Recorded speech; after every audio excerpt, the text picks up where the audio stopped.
ते म्हणजे भाषण कंटाळवाणं का होतं. काय विषय आहे? भाषण कंटाळवाणं का होतं. आता मला तुम्हाला सांगायचं आहे की तुम्ही एक प्रेक्षक म्हणून अॅनालाइज करा. बघा, कधी कधी तुम्ही एका कार्यक्रमाला जाता, तिथे अनेक वक्ते असतील. काही वक्त्यांचं भाषण तुम्हाला प्रचंड आवडतं आणि काही वक्त्यांचं भाषण तुम्हाला आवडत नाही. कधी कधी तर असं होतं की अरे त्या वक्त्याने बोलून बोलून कंटाळा आणला. असं तुमच्या बाबतीत व्हायला नको म्हणून मला तुम्हाला काही गोष्टी सांगायच्या. तर भाषण कंटाळवाणं का होतं हे आधी आपण समजून घेण्यासाठी तुम्हाला मी 10 पॉईंट सांगणार आहे, म्हणजे 10 मुद्दे सांगणार आहे. त्याच्यामुळे भाषण कंटाळवाणं होत असतं. एक एक करून मी तुम्हाला ते सांगेन आणि ते उलगडण्याचा प्रयत्न करेन. ओके. सर्वात प्रथम एक म्हणजे तुमची तयारी पूर्ण नसते. तुमची तयारी पूर्ण नसते, म्हणजे तुम्हाला भाषण करायचं आहे पण तुमची तयारीच पूर्ण नसते. त्याचं देखील प्रमुख कारण असतं, त्यामुळे भाषण कंटाळवाणं होतं. दुसरं, तुम्ही विषयाला सोडून काहीतरी भलतंच बोलता. म्हणजे तुमचा विषय एक असतो आणि तुम्ही काहीतरी भलत्याच विषयावर बोलायला सुरुवात करता.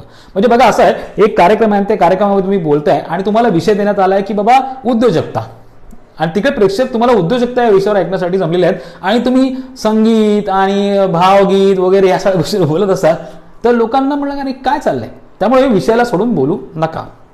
तिसरं, वेळेचं भान. यस, सर्वात महत्वाचं म्हणजे वेळेचं भान असणं फार आवश्यक आहे.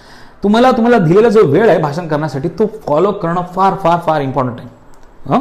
त्याच्यानंतर पुढचं जे कारण आहे ते म्हणजे बोलण्यात उत्साह नसतो. बोलण्यात अजिबात उत्साह नसतो. तुम्हीच इतकं कंटाळवाणे आणि निरुत्साहून बोलताय की लोकांना तुमचं भाषण ऐकतानाच कंटाळायला लागतो, जांभई यायला लागते. त्यामुळे तुम्ही अशा गोष्टी जर करत असाल तर ती करू नका.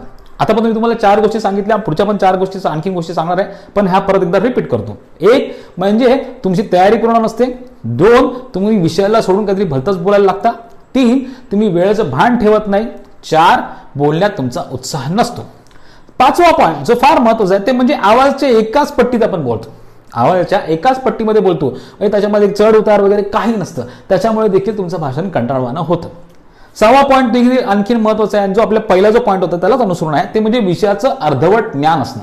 विषयाचं अर्धवट ज्ञान असणं, थोडक्यात तयारी पूर्ण नाही. म्हणजे आपण ज्या विषयावर बोलणार आहे त्या विषयाची आपण पूर्ण तयारी करून आलेलाच नसतो. त्याचं अर्धवट ज्ञान घेऊन आपण लोकांसमोर जातो आणि प्रेझेंटेशन करायला सुरुवात करतो. त्यामुळे देखील तुमचं भाषण कंटाळवाणं होतं. पुढचं असं आहे की तेच मुद्दे रिपीट करतो. काय करतो आपण? तेच मुद्दे रिपीट करतो. म्हणजे आता एक बोलले परत तेच, त्यामुळे भाषण कंटाळवाणं होतं. पुढचा आणखी एक महत्वाचा पॉईंट आहे, ते म्हणजे तुमचा आवाज प्रेक्षकांपर्यंत पोहोचत नाही. तुम्ही इतक्या कमी आवाजात बोलता, इतक्या हळू आवाजात बोलता की तुमचा आवाजच लोकांपर्यंत पोहोचत नाही. त्यामुळे तुमचं भाषण लोकांना ऐकूच येऊ शकत नाही. त्यामुळे देखील तुमचं भाषण कंटाळवाणं होऊ शकतं. मित्रांनो,